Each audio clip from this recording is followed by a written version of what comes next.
Since the early Christians, like Gregory of Nicaea and his sister Macrina the Younger, Christians have been famous for saving the vulnerable, infirm, and infants from the rubbish heaps, drains, and roadsides where they were left to die of starvation and exposure. It's been a point of pride.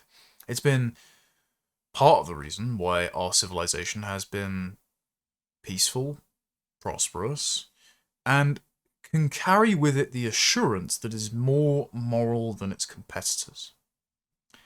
That confidence is waning because, as Louise Perry pointed out a few years ago in First Things, we are repaganizing in the worst way possible. We are bringing back some of the most barbaric, inconsiderate practices of the Roman Empire. She relays a conversation here with Helen Dale, the Australian lawyer, when she wrote her book, The Case Against the Sexual Revolution, where Helen Dale said to her that when she was an archaeologist, when she was younger, they would identify classical Roman dig sites by finding infant skeletons buried under the foundations of brothels. Because, of course, there was no medicalized abortion industry. And yeah, there was birth control.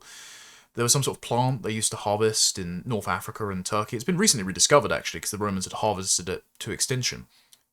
That diminished the likelihood of your ability to get pregnant. This is why empresses like Messalina or Justinian's wife were famous for their sexual exploits, the sorts of things that make even Bonnie Blue blush.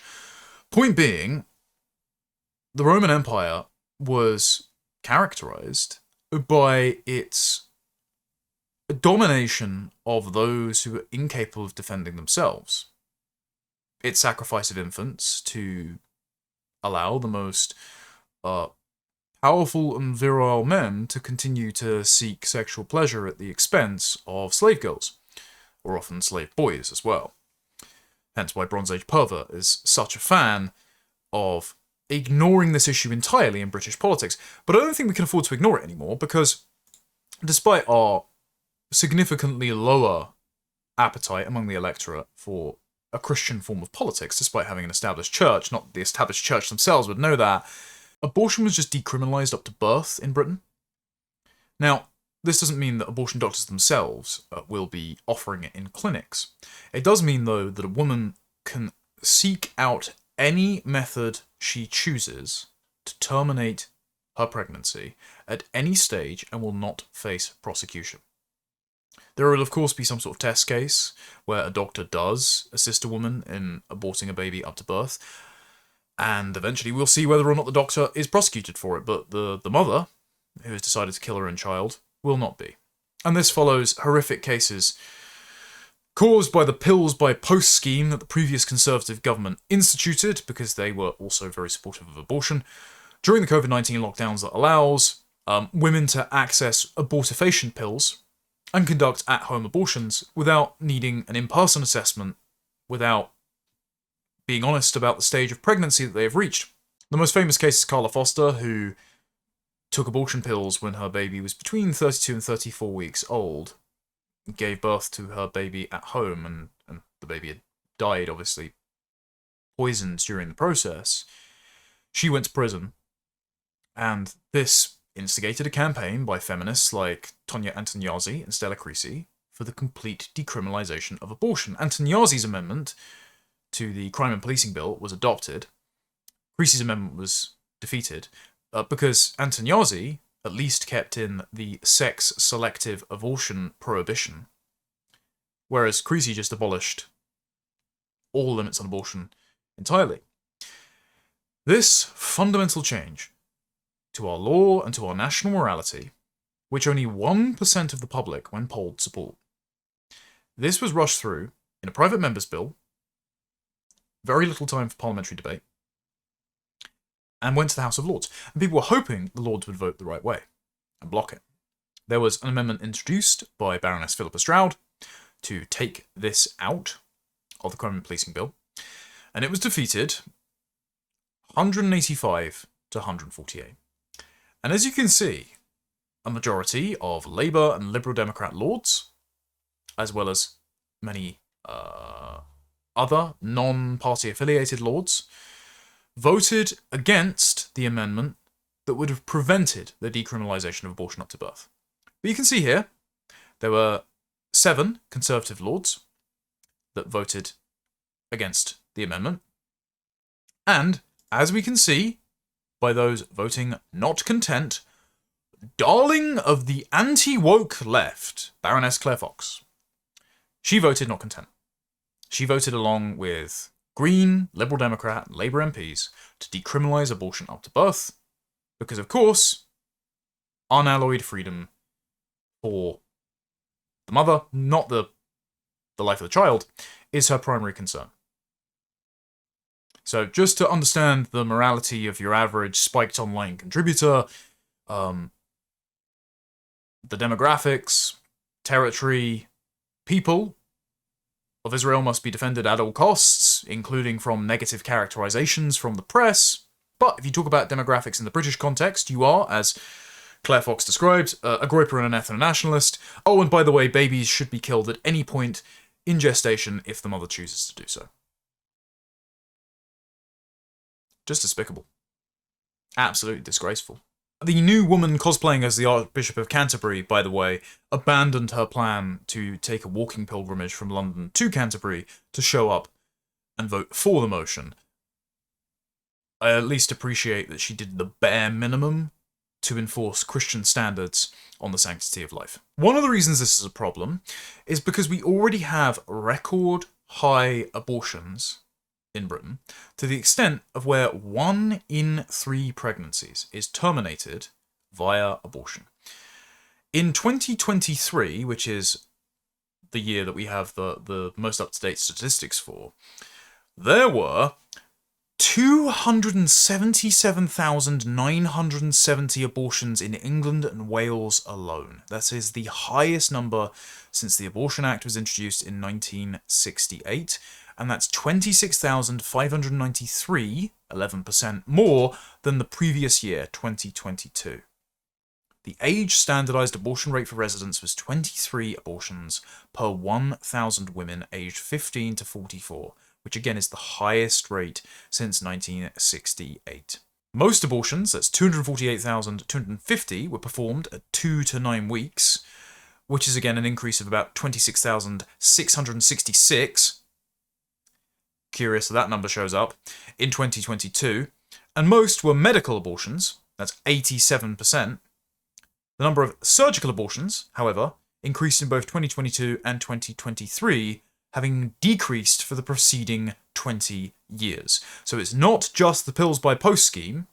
Women are leaving their abortions till later, and thereby needing surgical abortions, where the baby is dismembered, its skull is crushed, it is vacuumed out of the womb and treated like, well, it's treated worse than most puppies that aren't allowed to be separated from their mother at early years. So this is just horrific. Like, what kind of civilization can do this to its unborn children and consider itself better than the Mayans or the Incans? Or the most brutal degenerates in the Roman Empire. Oh, and by the way, taking medications at home remain the most common method of abortion, 72% of all abortions, over 200,000. Thanks, Conservative Party. One of the few Conservatives who doesn't like the state of affairs is Miriam Cates, the former MP, now presenter on GB News, and she posted an alarming statistic in her article in The Telegraph about abortion. Turns out that as we've reached, these record abortions are contributing to the birth gap. The gap between the amount of births we need to have a population replacement level and the amount of births we actually have. And she's noted that since 1968 there have been at least 10.9 million abortions, and there are currently 10.7 first-generation immigrants living in the UK. We have substituted the children of British people with foreigners to prop up the pension system, to fill gaps in the labour market, to keep housing an expensive commodity on behalf of property developers that donate to the Conservative Party.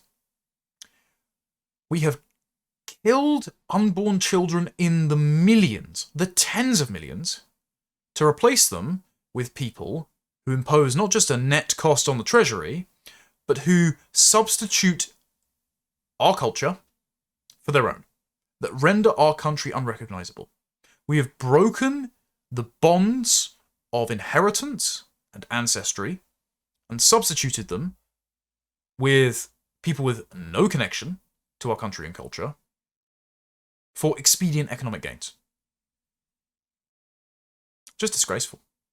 This stat was also cited in Phillipa Stroud's piece in First Things, Phillipa Stroud being the Baroness who, headlines ARC and actually introduced the amendment in the House of Lords, someone who I normally think is too politically soft, but I have to commend her for her efforts to trying to stop this. And there's another important point made by Paul Morland, by the way, in his most recent interview with Stephen Edgington. This contributes to not just the bringing forward of the date by which white Brits will be a minority in their own country of 2063, but it also contributes to the growing instability of demographic pyramids.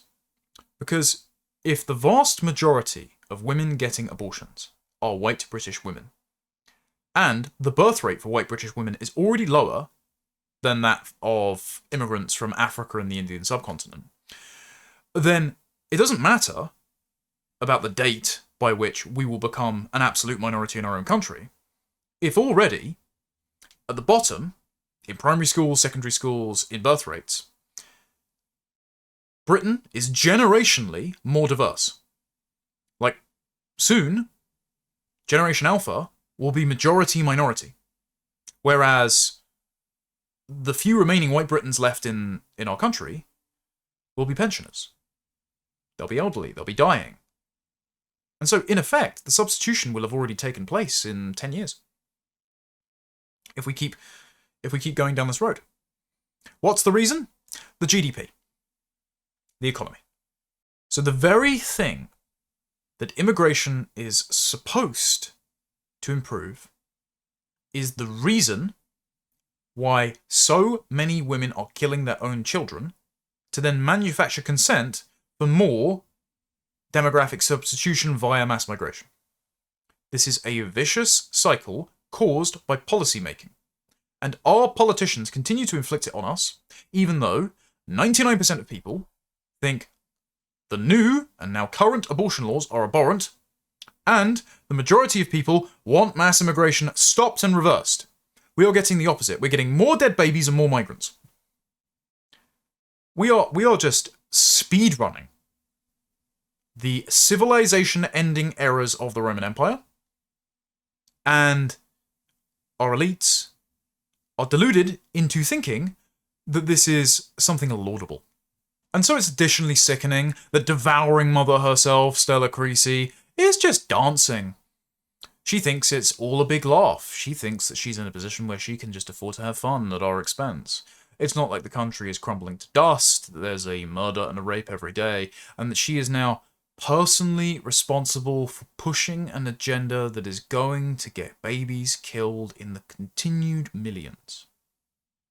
This doesn't trouble her conscience at all. This is just... as someone who plans to have children of my own this year, this issue has always incensed me. It's always made me really sad. But to think there are people out there that, like Stella Creasy, who think a child is so worthless that it deserves to be poisoned, dismembered, discarded in a bin, so that you can continue going to silent discos. But that's the sort of,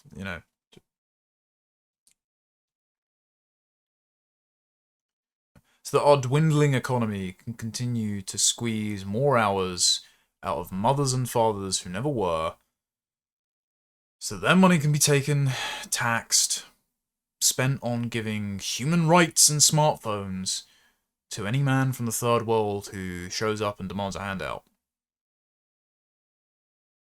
To just think that the most vulnerable, most dependent, most deserving of our love means nothing.